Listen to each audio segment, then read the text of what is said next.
Douglas Santos Brose, maior karateca da história do Brasil. Prazer. Prazer imenso te conhecer.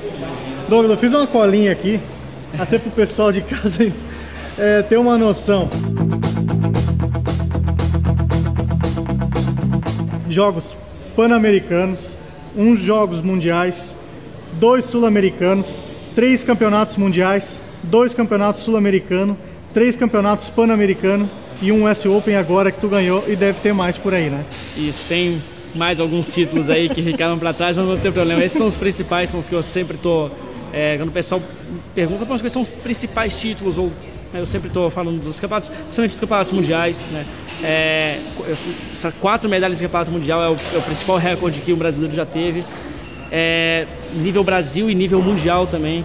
Então, sempre quando o pessoal me pergunta, eu acabo dando uma resumida também, tentando falar para o pessoal entender um pouco melhor da nossa modalidade, entender um pouco mais dos meus títulos, da minha carreira. Douglas, Papo Esporte começa lá no início, cara. Vamos lá para Cruz Alta? Para Cruz Alta, nasci em Cruz Alta e com 5, 6 anos vim para Florianópolis e comecei o karatê aqui. Então com 7 anos já comecei o karatê. Começou aqui? Comecei em Floripa mesmo e sempre levei tudo muito a sério, desde os 7 anos. Então eu comecei a participar de competições regionais, competições estaduais, até que em 2001 entrei para a seleção brasileira. E ali foi um marco. Isso com quantos anos, Douglas? Eu entrei na seleção brasileira com 14 anos. 14 anos. E ali entrei na seleção brasileira de base, né? E ali já fiquei, eu falei, não, é isso que eu quero, e comecei a investir, comecei a me dedicar 100%, comecei a até me profissionalizar, mesmo com 14 anos, então a minha vida de 14 anos eu não tive uma vida de adolescente comum, né? Foi uma vida já voltada para o esporte, então dormia cedo, estudava e passava o dia inteiro treinando. Essa foi minha vida dos 14 até hoje, que não deixa de ser. E tu conseguiu estudar também, Douglas? Consegui estudar, me formei em educação física, então a faculdade, na verdade o esporte já me levou para a faculdade, né? Até porque eu busquei na faculdade uma forma de como eu poderia estar melhorando, né? Eu sempre tive, né, preparadores físicos e tal, o pessoal que sempre me auxiliou, mas eu queria saber como que eu poderia melhorar. E nada do que você ir atrás de uma graduação para tentar descobrir o que você pode fazer para melhorar. E ali eu consegui tirar muita coisa, entendi muita coisa, entendi por que eu tinha muita lesão, entendi por que às vezes eu treinava tanto e não funcionava. E aí eu comecei a dosar e isso me ajudou muito a manter o meu treinamento. É muito legal ter essa experiência aqui de tatame e tal, de esporte, mas a parte também da universidade.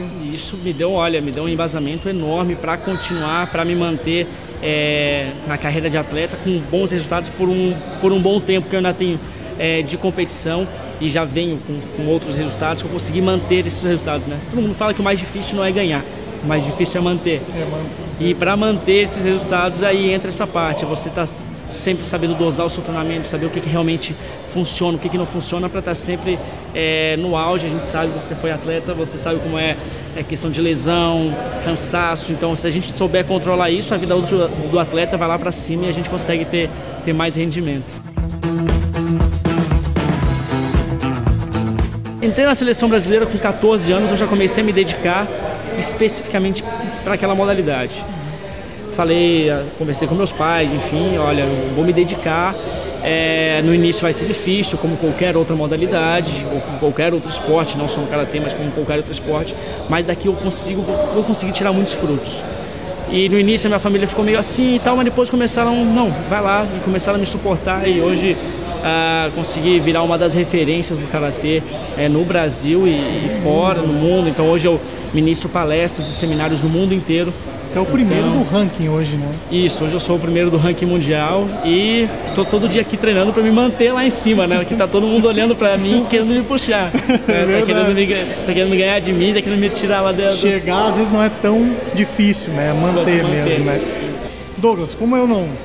eu fui ex-atleta, mas como jogador, como atleta nos aulas de futebol, eu não entendo nada disso aqui. Eu gostaria que tu explicasse para mim e para o pessoal de casa como funciona essas categorias, infantil, infanto-juvenil, como é que funciona isso aí? Bom, primeiro vamos começar a modalidade. O karatê é uma arte marcial japonesa, onde nós utilizamos socos e chutes e algumas técnicas de projeção para estar atingindo o adversário, para estar atingindo o seu oponente, né, em todas as regiões do corpo. Quando a gente vai para a competição, existem algumas regras, né? Então, nessa competição existem algumas regras que você não pode ter um contato excessivo, você tem algumas regiões que você pode acertar, então você não pode acertar a parte genital, a parte das pernas ou dos braços. Essas regiões não são regiões pontuáveis. E tem as regiões do corpo que são pontuáveis e tem os determinados tipos de ponto. Então, quando você consegue efetuar um soco no seu adversário, você ganha um ponto. Quando você consegue atingir um chute no tronco do adversário, 2 pontos. Ou quando você consegue atingir um chute no rosto do adversário, ou algum golpe enquanto o adversário está no chão, são 3 pontos. Né? E nós temos toda a divisão de categoria, desde o infantil até sub-17, até sub-21, adulto. Hoje eu sou da categoria sênior, categoria adulto.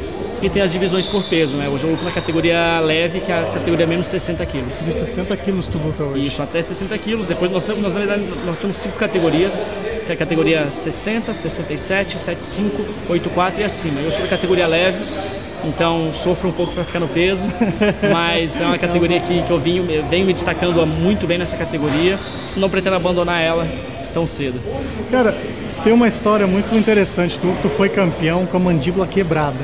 Como é que foi essa história? Acho que foi uma das histórias mais difíceis, um título mais difícil para ti. Foi um título muito difícil. Foi durante os Jogos Mundiais que aconteceram em Taiwan. Eu estava do outro lado do mundo e na semifinal acabei tomando um soco e acabei fraturando a mandíbula e consegui manter a luta e ganhei. Só que 3 horas depois ia até a final, né? E eu não podia falar para ninguém que estava, a não ser a minha técnica que estava lá, eu falei para ela, mas eu não poderia contar para ninguém. Então... Porque não poderia lutar. Porque eu não poderia lutar. Se ele soubesse que eu estava com a mandíbula fraturada, eu seria desclassificado da competição, eu perderia, né? No caso, eu iria para a final, mas não poderia lutar a final, ficaria com a medalha de prata. E aí eu não falei para ninguém, entrei para lutar e durante a luta, já ganhando de alguns pontos, meu adversário já estava com uma boa vantagem, eu derrubei ele e no chão, para ele se proteger, ele acabou dando um chute no meu rosto, bem no local onde estava quebrado. É sempre assim. É sempre assim. Mas acabou que ganhei a competição, tudo bem. Depois eu fui pro hospital, fiquei um tempo lá para consertar tudo e hoje já está tudo bem, graças a Deus. Tu tem inúmeros títulos, mas qual o que mais te marcou? Eu acho que o que mais me marcou foi a primeira vez que eu fui campeão mundial, que foi em 2010. Na verdade, eu sou bicampeão mundial. Tenho 4 medalhas em campeonato mundial, mas acho que o que mais me marcou foi a primeira vez que eu fui campeão mundial, que acho que é o sonho de todo atleta, é chegar no seu esporte e ser o melhor do mundo. Então, quando eu consegui isso pela primeira vez, eu lembro até hoje que foi uma sensação inexplicável de ter conseguido superar não os outros adversários, mas ter conseguido superar você mesmo. Que essa é uma das grandes filosofias do Karatê, né? Você conseguir superar você mesmo. Nós costumamos dizer no Karatê que o maior adversário seu é você mesmo. E eu tinha esse objetivo, que esse meu objetivo de ganhar não era contra ninguém, era contra mim. O único cara que eu tinha que vencer diariamente nos treinamentos, o único cara que eu tinha que vencer, até mesmo lá na luta, era eu mesmo. Eu sabia. E hoje eu sei que muitas lutas que eu perdi na minha carreira não foi pro adversário, foi para mim mesmo. Então essa acho que foi o que mais me marcou, esse primeiro campeonato mundial na Sérvia em 2010. O atleta em si hoje no Brasil, independente da modalidade, é muito difícil, principalmente no início. Isso em todas as modalidades, desde o futebol, você sabe muito bem, até muita gente fala, não, mas no futebol a gente tem... Não, no futebol é difícil igual, é muito difícil, em todas as outras modalidades. O bom é, as dificuldades que eu passei não foram sempre dificuldades, muitas vezes eram dificuldades financeiras, mas muitas vezes eram dificuldades de você conseguir se manter focado e trabalhando para conseguir aquilo, e esse foi o meu principal, porque no momento que eu consegui ficar focado e conseguir batalhar e conseguir procurar meios de fazer aquilo acontecer, todo o resto foi crescendo, a parte financeira foi aparecendo, a parte de apoio, a parte de reconhecimento, a parte de mídia. Então eu sempre falo, olha, sofrimento vai ter em todos os esportes, vai ter em todas as modalidades, vai ter na nossa vida em geral, mas o diferencial é a gente estar ali mantendo firme, indo atrás, sem desistir, para conseguir alcançar os objetivos que nós queremos. E no esporte, assim, em geral, no futebol, claro, tem mais, por ser um dos esportes mais praticados do mundo, mas no Karatê não é muito visto, né? Sim. Não é muito visto. E patrocínio deve ser complicado, né, no início. Né? Principalmente no início, é muito complicado. Depois, já existem hoje marcas, associadas à modalidade, então marcas que usam o esporte para fazer o seu marketing, né? Marcas da modalidade mesmo, marcas de kimono, de luvas, que isso impulsiona o esporte cada vez mais, então isso ajuda com que o esporte cresça. Claro, é difícil, você precisa mostrar resultado antes de conseguir bons apoios, mas isso é em qualquer lugar. Em qualquer esporte, né? Em qualquer esporte, no seu trabalho, para você ser contratado num bom emprego, você vai ter que mostrar resultado antes. Então isso é uma coisa que, muitas vezes nós reclamamos, mas é uma coisa que é natural da nossa vida. Tu não desfocou, né? Tu não deixou os problemas extra-tatame, né? Sim. A gente fala extra-campo, né? Extra-tatame, te prejudicar, né, psicologicamente. Sim. Dentro na hora dos treinamentos, né? Perfeito, nunca deixei que isso atrapalhasse. Passei por algumas situações de ser convocados para campeonatos sul-americanos, pan-americanos, mundiais e não ter condições de viajar. Mas isso ninguém sabe e eu nunca utilizei disso. Ao contrário, eu sempre, eu posso não ir, mas eu vou ser o primeiro da vaga. Então eu sempre pensei assim. Sim. E isso sempre foi me dando mais motivação para continuar. E eu sabia que uma hora ia chegar e era só estar batalhando, correndo atrás para que isso realmente acontecesse, né? Muitos atletas hoje, às vezes, são bons, mas param no meio do caminho para reclamar, param no meio do caminho para... Isso é normal, infelizmente acontece. É só mais uma barreira que a gente tem que superar e mostrar trabalho. Consistência, né? Isso eu acho que é uma característica do atleta, que tem que ser ali, todo dia tem que ser trabalhada, que a gente sabe que independente da modalidade, o cara tem que estar ali todo dia treinando, batalhando, para conseguir no momento certo aparecer, no momento certo botar a bola dentro do gol, aparecer, ou no karatê também, conseguir um bom título para que as coisas comecem a acontecer e depois dar uma bola de neve. Além de exemplo, melhor do mundo, tu dá palestras hoje, né? Como é que são as tuas palestras aí? Bom, eu falo, tenho alguns tipos de palestras, algumas modalidades de palestras. Claro, a maioria é tudo voltado para a parte técnica, né, específica do karatê, como fazer uma preparação física para um atleta de karatê, como fazer uma preparação técnica para que esse atleta chegue bem preparado numa competição nível pan-americano, nível mundial, porque hoje às vezes, por incrível que pareça, às vezes o karatê tem uma carência de informação muito grande, mesmo com as mídias sociais, com o próprio YouTube, com a própria internet. Às vezes isso melhorou bastante, mas às vezes se tem uma carência muito grande nisso. Antigamente, eu lembro que para nós conseguirmos uma fita do último campeonato mundial, às vezes nós demorávamos 3, 4, 5 meses para conseguir a fita. Hoje para estudar o adversário. Para estudar o adversário. Hoje o campeonato mundial passa ao vivo. Hoje tem a etapa da Liga Mundial que eu não posso estar presente, que nem tiveram algumas que eu estava em pré-temporada, estava voltando a treinar, mas eu estava assistindo a Liga Mundial e assistindo meus adversários ao vivo. Eu só tomando nota, o que eles estão fazendo, Então, isso ajuda, e as minhas palestras são bastante voltadas para essa parte técnica e falando também muito da minha carreira. Como que eu fiz, também? Motivacional, mostrando como que eu fiz, por que eu não desisti, contando histórias de competições, de lesões, ou histórias de competições que eu não tive lesão, mas eu tive que me superar psicologicamente, né, para conseguir conquistar aquilo. Porque a dúvida todo atleta tem, você sabe melhor que qualquer um, né? A gente entra para fazer a nossa modalidade, a gente sempre está em dúvida. Será que eu consigo? Será que eu vou? Será que eu sou capaz? Né?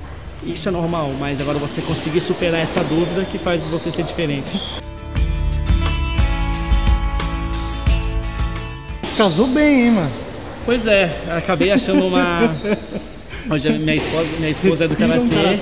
Isso, hoje é técnica da seleção brasileira, também é a maior recordista de medalhas em Jogos Pan-Americanos, então ela tem 4 medalhas em Jogos Pan-Americanos, nenhuma outra mulher tem em qualquer modalidade hoje no Brasil. Individual, nós não temos alguém que tenha 4 medalhas em Jogos Pan-Americanos, né? Então ela ganhou em Winnipeg, Santo Domingo, no Rio e em Guadalajara. E agora em 2015 ela vai estar lá, só que na cadeira de técnica, né, me auxiliando para conseguir a gente fala, para conseguir a nossa 5ª medalha. E o molecão? O moleque, com certeza ele vai junto, né, já tem acompanhado a gente nas últimas competições, campeonato mundial, campeonato pan-americano. A gente vai sempre dar um jeito de levar ele junto, porque ele é outra motivação, tá lá sempre vendo a gente. Não entende muito, mas está sempre lá. Tá sempre lá. Já vai no colo de um, colo de outro e vai indo. Sempre passeando. O que não falta é gente para cuidar, gente para ajudar. Doug, eu tenho um desafio para ti. Vamos lá. Né? Para fazer uns embaixadinhos. Como é que é no futebol, cara? Olha, faz tempo que eu não jogo futebol, faz tempo. Eu te falei antes que o futebol é um esporte muito perigoso. Então faz tempo que eu não jogo futebol, a gente pode tentar.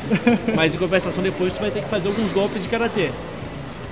Vamos ter que fazer alguns golpes de karatê, Mas não vou ter que lutar não, né? Contigo não, pelo amor de Deus. Não vamos lutar, vai ter que executar alguns movimentos de karatê pra tu aprender aí e fazer a tua primeira aula de karatê. Fechado. Fechou? Fechou. Vamos lá então.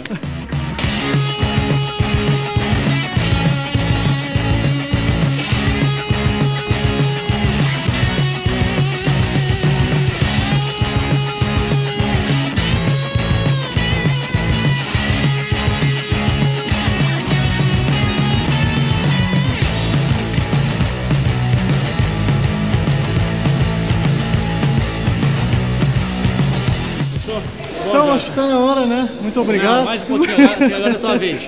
Tá? Agora vai ser do meu jeito. Vai lá se vestir, daqui a pouco tu volta aí. Ah, vamos lá, promessa é dita.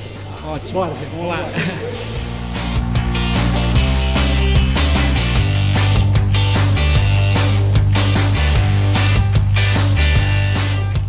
A primeira coisa que a gente aprende no karatê é complementar.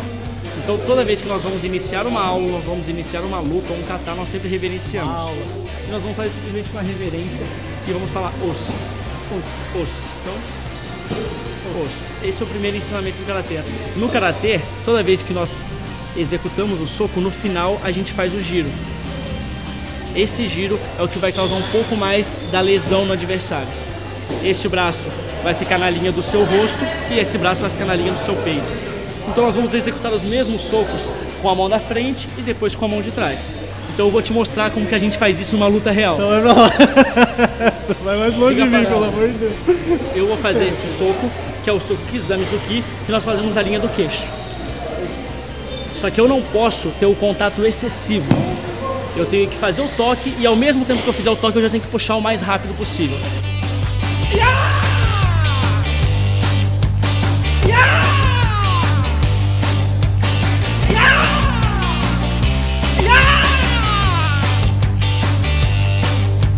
Tocou leve. Sim. Esse que é o diferencial. Mas como é que tu tem essa... Esse é o controle que a gente faz. Esse treinamento que a gente faz exaustivo, já conseguindo dar o soco e ao mesmo tempo controlar para que não machuque o adversário. Isso pode ser feito com a perna também. Vamos tentar? Não, tu vai... Oh, pelo amor de Deus, cara. Cuidado com isso aí, cara. Da mesma forma que faz com o soco, tem que fazer com a perna. Ok? Tocou. Não tô tocando.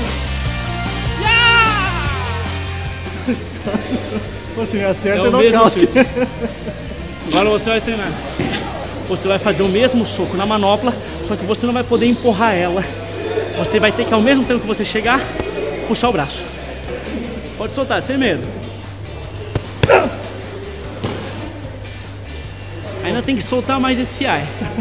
Vai, o último. Pode soltar, dá um grito bem alto.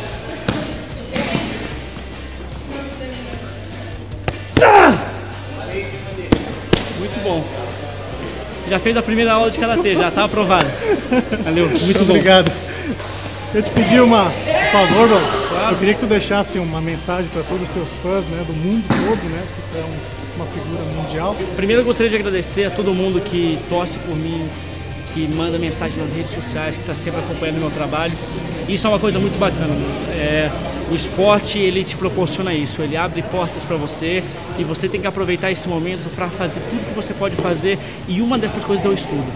Isso é muito importante. Eu, particularmente, eu consegui associar o estudo diretamente com a minha parte esportiva. Isso é muito importante. Irmão, obrigado. Você tem mais um fã agora aí. Agradeço. Aí, gente, Douglas Brose, o melhor do mundo do karatê. E agora, né, como a gente tá de kimono, não é verdade? Os. Muito bom.